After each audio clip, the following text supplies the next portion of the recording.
Good morning बच्चों। आज हम पढ़ेंगे चैप्टर 13 मुरझाया फूल। इसकी कवित्री है महादेवी वर्मा। महादेवी वर्मा मुरझाया फूल के माध्यम से एक इस संसार के एक दुखद सत्य की अभिव्यक्ति की हैं।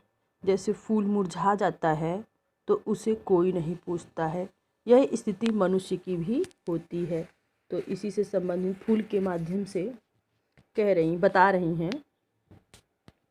था कली के रूप में सैसौ में अहो सूखे सुमन, हास्य करता था खिलाती अंक में तुझको पवन। जब पुष्प फूल कली के रूप में बाल्यावस्था में था, अंक में गोद, तो हवा उसे अपने गोद में हंसाती और खिलाती थी माँ की तरह। खिल गया जब पूर्ण तू मंजुल सुकोमल पुष्प बन, लुब्ध मधु के हेतु मडराने लगे उड़ते भ्रमर।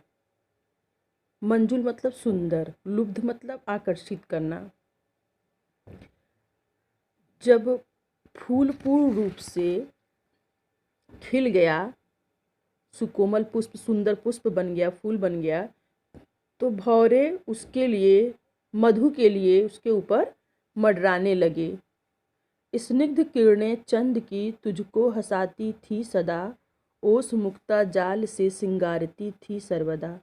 स्निग्ध मतलब प्रेम युक्त, चांद भी तुम्हें प्रेम युक्त प्यार से चांद की किरणें तुझे हंसाती थी, और उसकी मुक्ता जाल मतलब मोतियों की जाल, और फूलों पर ओस की जो बूंदें थी मोतियों के माला जैसे तुझे सजाती थीं।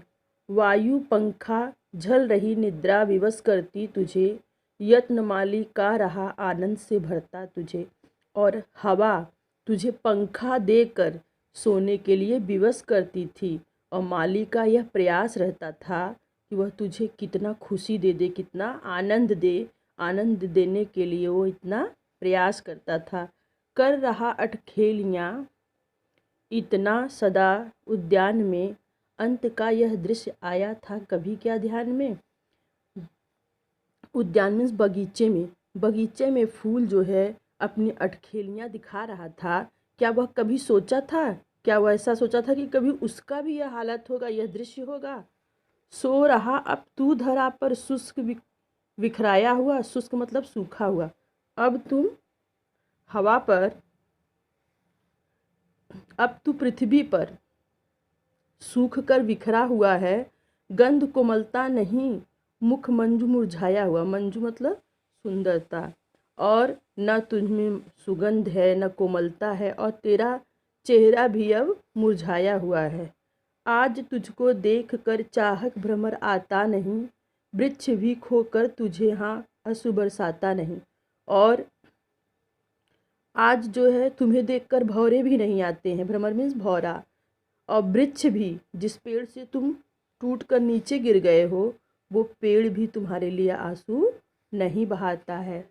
जिस पवन ने अंक में ले प्यार था तुझको किया, तीव्र झोंके से सुला उसने तुझे भू पर दिया।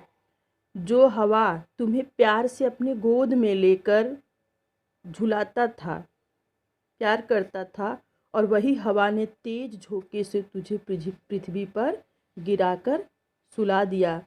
कर दिया मधु और सौरभ दान सारा एक दिन, किंतु रोता कौन है तेरे लिए दानी सुमन।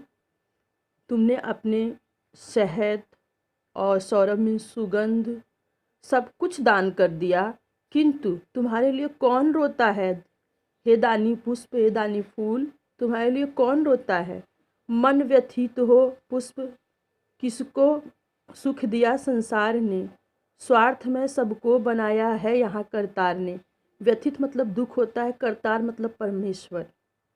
कवित्री कह रही हैं, हे फूल दुखी मत हो, यह संसार किसको सुख दिया है। परमेश्वर ने तो यहाँ पर सभी को स्वार्थी बनाया है। विश्व में हे पुष्प तू सबके हृदय भाता रहा, दान कर सर्वस्व फिर भी हाय हर्षाता रहा। हे पुष्प, हे फूल, विश्व में तुम सबको भाता रहा, सबको तुम अच्छे लगते रहे और सब कुछ तुम सबको दान करके भी, सर्वस्व मतलब सब कुछ दान करके भी तू मुस्कुराता रहा। जब न तेरी ही दशा पर दुख हुआ संसार को, कौन रोएगा सुमन इससे मनुज निसार को। जब तेरी ही दशा पर संसार को दुख नहीं हुआ तो कौन रोएगा फूल सुमन, कौन रोएगा इस मनुज निसार, तो इस मनुष्यहीन मनुष्य पर कौन रोएगा। तो उन्होंने कविता के माध्यम से यही बताया कि जब फूल शुष्क हो जाता है, बेकार हो जाता है, तो उसे कोई नहीं पूछता है।